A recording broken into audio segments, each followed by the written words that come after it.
ప్రజారోగ్యాన్ని దెబ్బతీస్తున్న కార్బైడ్ను పూర్తిగా నిషేధించే పనిలో ఉంది రాష్ట్ర ప్రభుత్వం. హైకోర్టు తీర్పుతో కార్బైడ్ వాడకంపై నజర్ పెట్టింది. పండ్లను సహజ సిద్ధంగా మగ్గించేందుకు ఏర్పాట్లు చేస్తోంది. ఇందుకోసం రిఫైనరీలు ఏర్పాటు చేయాలని డిసైడ్ అయింది.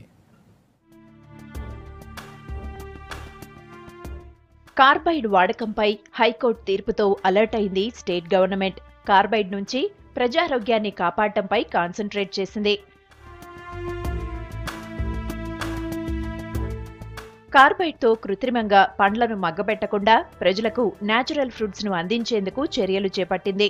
ఫ్రూట్స్ ను మగ్గబెట్టేందుకు కార్బైడ్ వాడటంపై హైకోర్టు సీరియస్ అయింది. ఇది ఉగ్రవాదం కన్నా ప్రమాదకరమైందంటూ కామెంట్ చేసింది. దీంతో కార్బైడ్ వాడకాన్ని తగ్గించాలని డిసైడ్ అయింది సర్కార్. ఇందులో భాగంగా పండ్లను సహజ సిద్ధంగా మగ్గించేందుకు రిఫైనరీ ఛాంబర్స్ ను నిర్మించాలని ప్లాన్ చేస్తోంది. వీటితో కార్బైడ్ వాడకానికి చెక్ పెట్టి వ్యాపారులు రిఫైనరీలలో పండ్లను మగ్గించుకునే విధంగా ఏర్పాట్లు చేస్తోంది. తొలి విడతగా రాష్ట్రంలో 3 చోట్ల రిఫైనరీలు నిర్మించాలని ప్లాన్ చేసింది ప్రభుత్వం.